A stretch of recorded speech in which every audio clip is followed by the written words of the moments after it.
I really wanted to write a poem today called Prelude to the Answering of the Phone. Um, did not work out like that. The title has been kicking around for 6 months now. I just think it's so funny. Um, but anyway, we're going to go with I got to move this whole thing over. Um, Many years ago, I probably made a lot of wrong turns. I probably could have ended up doing something with poetry in my life if I wanted to have to be a teacher and that kind of thing. Um, but this is the true cautionary tale of what happens when you get beer drunk before you do a poetry reading before Mark Strand. Reading poetry before Mark Strand. I was asked to read my poetry once before former poet laureate Mark Strand. The light felt good when I got the invitation. I told no one. I didn't need any extra sets of eyes. I spent the next week poring through piles of poems I had piled around my room. What story did I want to tell? What poet did I want to be? A high romantic? A dime store Stevens? A Bukowski or Pope? Did I want to be me? April is National Poetry Month. They thought I was the face of something new, or maybe just the only guy who could string a few lines together into some semblance of a joke. I thought about what to wear. What image should I attempt to conjure? A 3-button polo? A t-shirt with music for your ass on the back? A blazer and brown shoes? The government mule shirt it is. I wanted everyone to know I was not worthy, dirty, a weed pulled from the garden, untransplantable. I wanted the thank yous. I wanted to be heard.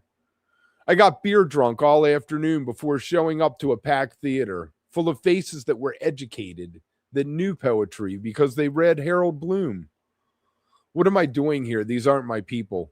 Was quickly followed with, what do they know anyway? I was effectively preemptively preparing myself for inefficacy. Someone I never met said some nice words.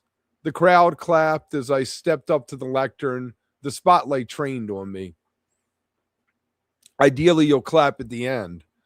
They nervously laughed, tentative with permission.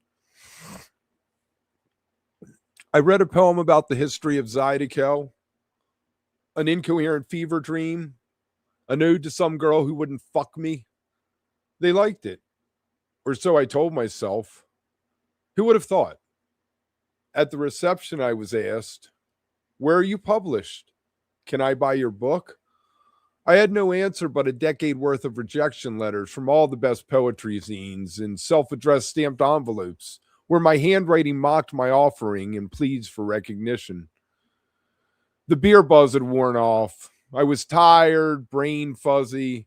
Someone took me over to where Mr. Strand was holding court. My heart raced. This was a chance to open a channel, to walk into the room where only approved poets convened. He was an ass, probably tired or distracted.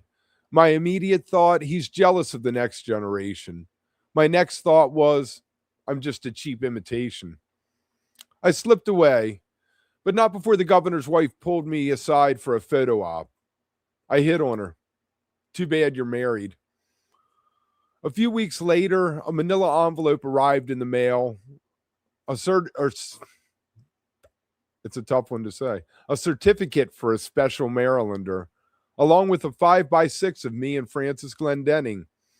My mother saw it on the kitchen table and wondered why I hadn't told her, taking the picture and putting it in a frame.